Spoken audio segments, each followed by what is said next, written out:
नमस्कार दोस्तों, इन्फोटॉस के बहुत ही फ्रेश एपिसोड में आपका स्वागत है। तो चलिए शुरू करते हैं। आज की दोस्तों सबसे पहली अपडेट निकल कर आ रही है हमारी defence research and development organisation DRDO को लेकर, जहां पर दोस्तों हमारी इंडियन आर्मी की जो क्लोथिंग रिक्वायरमेंट्स हैं उनको कंप्लीट करते हुए हमारी DRDO के द्वारा फाइनली उनकी जो indigenous extreme cold weather system वाली जो टेक्नोलॉजी है उसको उन्होंने हमारे देश के डोमेस्टिक फर्म्स हैं उनको हैंड ओवर कर दिया है, जिसके चलते आप कह सकते हैं कि जो extreme cold weather clothing system है इनकी मैन्युफैक्चरिंग और मास प्रोडक्शन हमारे देश में स्टार्ट हो पाएगी। तो दोस्तों जैसा कि आप जानते हैं कि हमारे देश के जो बॉर्डर एरियाज है वो मेनली हिमालय रेंजेस में आते हैं, जहां पर हर समय टेम्परेचर माइनस में रहता है। एंड यहाँ पर दोस्तों हमारी जो इंडियन आर्मी है उनके सस्टेनेबल ऑपरेशंस के लिए जरूरी है कि उनके पास में कुछ स्पेशल टाइप्स के क्लॉथ हो जो कि -डिग्री टेम्परेचर्स को भी इजीली हैंडल कर सके। एंड इसी के चलते हमारी जो इंडियन आर्मी है उनके पास में एज ऑफ नए क्लॉथ्स है तो सही, लेकिन उनको इंडिया में कहीं पर भी मैन्युफैक्चर नहीं किया जाता है और हमारी इंडियन आर्मी की जितनी भी क्लॉथ्स की रिक्वायरमेंट है उसको बाय इंपोर्ट पूरा किया जाता है। नाउ दोस्तों जैसा कि आप जानते हैं कि हमारी जो DRDO है वो लोकलाइजेशन पर काम कर रही है, जिसके चलते उन्होंने जो न्यू टेक्नोलॉजी है इसको हमारे देश में ही डेवलप कर लिया है। एंड नाउ इसकी हमारे देश में जो मास प्रोडक्शन है, क्योंकि हमारी इंडियन आर्मी को इस तरह के जो क्लॉथ्स है उसकी काफ़ी लार्ज नंबर्स में जरूरत है, तो इसी के चलते DRDO के द्वारा जो टेक्नोलॉजी है इसको उन्होंने हमारे देश के जो प्राइवेट फर्म्स हैं जिसमें स्पेसिफिकली 5 फर्म्स को सिलेक्ट करके हैंड ओवर कर दिया है। अगली दोस्तों अपडेट निकल कर आ रही है हमारी इंडियन रेलवेज को लेकर, जहां पर दोस्तों अयोध्या जो कि यूपी में है इसको एक टूरिज्म कैपिटल के रूप में ट्रांसफॉर्म करते हुए हमारी इंडियन रेलवेज के द्वारा अयोध्या रेलवे स्टेशन रीडेवलपमेंट का जो काम है उसको फास्ट ट्रैक बेसिस पर डाल दिया गया है। एंड उनके द्वारा अब ये कह दिया गया है कि मार्च 2022 तक इसके ज्यादातर वर्क्स हैं उनको कंप्लीट कर देंगे। तो दोस्तों जैसा कि आप जानते हैं करंटली अयोध्या में जो राम मंदिर है उसका कंस्ट्रक्शन चल रहा है और एक बार जब वो बनकर तैयार हो जाएगा तो आने वाले समय में अयोध्या की जो टूरिज्म इंडस्ट्री है उसको एक काफी बड़ा ट्रांसफॉर्मेशन देखने को मिलेगा और मोस्ट प्रोबेबली अगले 2-3 सालों के अंदर अंदर जो राम मंदिर है वो बनकर तैयार हो जाएगा। तो इसी के चलते ये जरूरी है कि यहाँ पर आने वाले समय में जो टूरिस्ट आएंगे उनके लिए प्रॉपर फैसिलिटीज हों, जिसको देखते हुए हमारी जो इंडियन रेलवेज है उन्होंने उनकी तरफ से जो अयोध्या रेलवे स्टेशन का रीडेवलपमेंट का काम है उसको फास्ट ट्रैक बेसिस पर डालने का आदेश दिया है और मार्च 2022 तक इस प्रोजेक्ट के जो ज्यादातर काम है उनको कंप्लीट भी कर दिया जाएगा, ऐसा हमारी इंडियन रेलवेज के द्वारा कहा गया है। बढ़ते हैं दोस्तों अगली अपडेट की तरफ, जो निकल कर आ रही है हमारे देश के एक न्यू यूनिकॉर्न स्टार्टअप को लेकर, जहां पर दोस्तों Gurgaon based health and wellness startup Mamaearth इनके द्वारा कहा गया है कि इन्होंने एक न्यू फंडिंग राउंड में अराउंड $80 मिलियन की फंडिंग रेज कर ली है। एंड इसके चलते जो स्टार्टअप है ये हमारे देश का एक न्यू यूनिकॉर्न स्टार्टअप बन चुका है, जिन्होंने यूनिकॉर्न क्लब को ज्वाइन कर लिया है। सो बेसिकली दोस्तों जो मामा अर्थ स्टार्टअप है इनकी हमारे देश के जो हेल्थ एंड वेलनेस रिलेटेड जो मार्केट है वहां पर अच्छी खासी रेपुटेशन है और साथ साथ में इनके जो प्रोडक्ट्स है वो काफी अच्छे बिकते हैं। एंड इसी रेपुटेशन और इसी गुडविल के चलते अब इन्होंने एक न्यू फंडिंग राउंड में $80 मिलियन की फंडिंग को रेज कर लिया है, जिनके चलते इसकी जो वैल्यूएशन है वो $1.07 बिलियन पर पहुंच गई है, जो कि इसको यूनिकॉर्न बना देती है। जबकि इस राउंड से पहले इनकी जो फंडिंग थी वो अराउंड 730 से लेकर 750 मिलियन के बीच में थी। और वही जो इन्होंने न्यू फंडिंग रेज की है उसको लेकर स्टार्टअप का कहना है कि वो इस न्यू फंडिंग को उनके जो प्रोडक्ट्स हैं उनकी रेंज को इंक्रीज करने एंड साथ साथ में उनका जो मार्केट शेयर है उसको भी इंक्रीज करने के लिए स्पेंड करेंगे।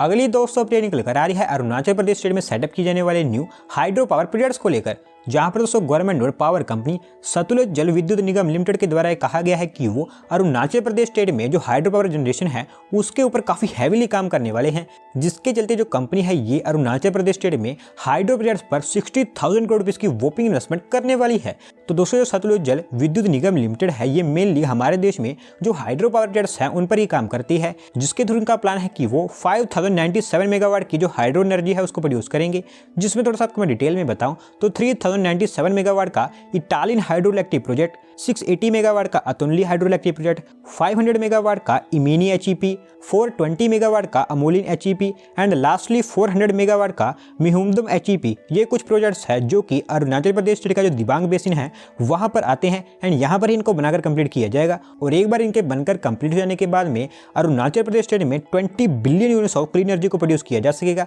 और अगले 8-10 सालों के अंदर अंदर ये अरुणाचल प्रदेश स्टेट में 1 बाय 1 बनकर तैयार हो जाएंगे। अगली दोस्तों अपडेट निकल कर आ रही है हमारी इंडियन स्टेट्स के हेल्थ केयर सिस्टम को लेकर, जहां पर दोस्तों गवर्नमेंट और थिंक टैंक जो नीति आयोग है उनके द्वारा एक हेल्थ इंडेक्स रिलीज किया गया है, जो कि स्पेसिफिकली हमारी जो स्टेट्स हैं उनके हेल्थ केयर सिस्टम को लेकर है। एंड दोस्तों से रिपोर्ट में ये बताया गया है कि केरला स्टेट जो कि हमारे देश के साउदर्न एरिया में है वो ऐसी बेस्ट परफॉर्मिंग स्टेट निकल कर आई है जहाँ का हेल्थ केयर सिस्टम सबसे बेहतर है। तो दोस्तों जो हेल्थ इंडेक्स है इसमें जो नीति आयोग है उनके द्वारा हमारे जो इंडियन स्टेट्स हैं उनको उनके हेल्थ केयर सिस्टम के अकॉर्डिंग रैंक किया जाता है, जिसमें health care services, health care infrastructure and इस तरह के हेल्थ केयर से रिलेटेड टोटल 24 इंडिकेटर्स को मार्क किया जाता है। एंड इस बार जो इंडेक्स नीति आयोग के द्वारा रिलीज किया गया है ये इसका 4th एडिशन है, जिसमें नीति आयोग के द्वारा हमारी जो इंडियन स्टेट्स थी उनको 3 कैटेगरीज में बांटा गया था, जिसमें पहली लार्जेस्ट स्टेट्स, दूसरी स्मॉलर स्टेट्स एंड तीसरी यूनियन टेरिटरी। और वहीं जो लार्जेस्ट स्टेट्स का ग्रुप था वहां पर केरला बेस्ट स्टेट निकल कर आई है, जिन्होंने 77.53 पॉइंट्स को अर्न किया है। और वहीं लार्जेस्ट स्टेट्स के ग्रुप में यूपी वह स्टेट निकल कर आई है। और वहीं बात करें स्मॉलर स्टेट्स की तो 73.7 पॉइंट्स के साथ में मिजोरम इसमें बेस्ट परफॉर्मर निकल कर आया है। और यूनियन टेरिटरी की बात करें तो इसमें 58.35 पॉइंट्स के साथ में union territory Chandigarh best city निकल कर आई है। अगली दोस्तों अपडेट निकल कर आ रही है तमिलनाडु स्टेट के न्यू इंटीग्रेटेड बस टर्मिनल को लेकर, जहां पर दोस्तों तमिलनाडु की जो ट्रिची सिटी है वहां पर प्रॉपर जो ट्रांसपोर्टेशन फैसिलिटीज हैं उनको बनाने के लिए तमिलनाडु गवर्नमेंट के द्वारा उनकी स्टेट में एक न्यू इंटीग्रेटेड बस टर्मिनल को अप्रूव कर दिया गया है, जिसको ट्रिची सिटी में 48 एकड़ के एरिया में बनाकर कंप्लीट किया जाएगा। तो दोस्तों जो ट्रिची सिटी है वहां पर बेहतर रोड ट्रांसपोर्टेशन के लिए कई सारे प्रोजेक्ट्स प्लान किए गए हैं, जो कि अब तमिलनाडु स्टेट गवर्नमेंट के द्वारा अप्रूव भी कर दिए गए हैं। एंड थोड़ा सा इनके बारे में आपको मैं डिटेल में बताऊं तो ट्रिची के लिए सबसे पहले जो इंटीग्रेटेड बस टर्मिनल है इसको अप्रूव किया गया है, जो कि 140 करोड़ रुपए स्पेंड करके 48 एकड़ के एरिया में बनकर तैयार होगा। इसके साथ साथ यहाँ पर एक ट्रक टर्मिनल भी बनकर तैयार होगा, जो कि 76 करोड़ रुपए की लागत से 25 एकड़ के एरिया में फैला होगा। 59 करोड़ रुपए की लागत से 100 एकड़ के एरिया में एक multi utility centre. And lastly इन सभी प्रोजेक्ट्स के लिए जो अलाइड इंफ्रास्ट्रक्चर है और रोड्स हैं उनको भी सेटअप किया जाएगा, जिसके ऊपर 75 करोड़ रुपए स्पेंड किए जाएंगे। और वहीं इन सभी प्रोजेक्ट्स के लिए जो अलाइड इंफ्रास्ट्रक्चर होगा वो भी अराउंड 152 एकड़ के एरिया में बनकर तैयार होगा। और अच्छी बात यह है कि जो सभी के सभी प्रोजेक्ट्स हैं इनको स्मार्ट सिटी प्रोजेक्ट के अंतर्गत यहाँ पर डेवलप किया जाएगा, जो अब अप्रूव हो चुके हैं। एंड जल्दी ही इनका जो कंस्ट्रक्शन है वो भी स्टार्ट होता हुआ देखने को मिलेगा।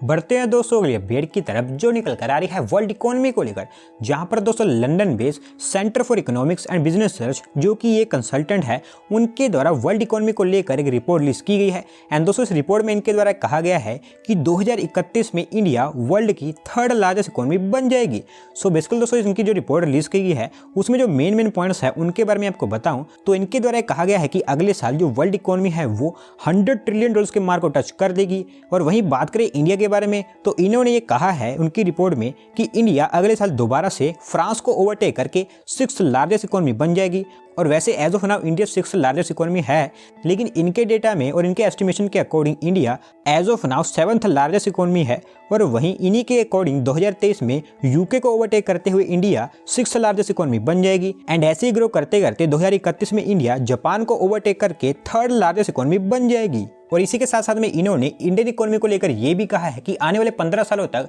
इंडियन इकोनॉमी को काफ़ी ह्यूज ग्रोथ देखने को मिलेगा, जिसके चलते जो इंडियन इकोनॉमी है वो काफ़ी तेजी से इंक्रीज होगी। और दोस्तों ये कुछ मेन पॉइंट्स हैं जो इन्होंने इनकी रिपोर्ट में इंडिया को लेकर कही हैं। इसके अलावा जो वर्ल्ड की दूसरी इकोनॉमीज हैं उनके बारे में इनके द्वारा कुछ कहा गया है।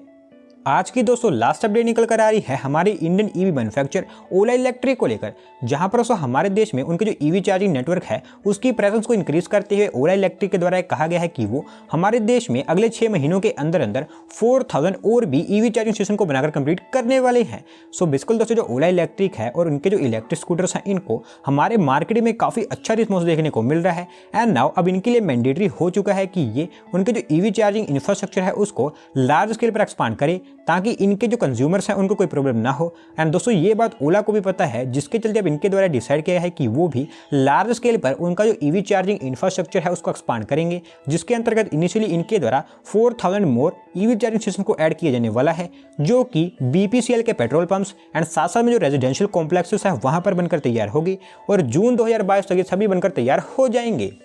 तो दोस्तों आज की वीडियो में बस इतना ही। अगर आप अपनी तरफ से कोई अपडेट सबमिट करना चाहते हैं तो डिस्क्रिप्शन में दिए गए लिंक पर क्लिक करके सबमिट कर सकते हैं। और अगर आज की वीडियो पसंद आई हो तो वीडियो को लाइक करें, चैनल को सब्सक्राइब करें। धन्यवाद आपका वीडियो को देखने के लिए।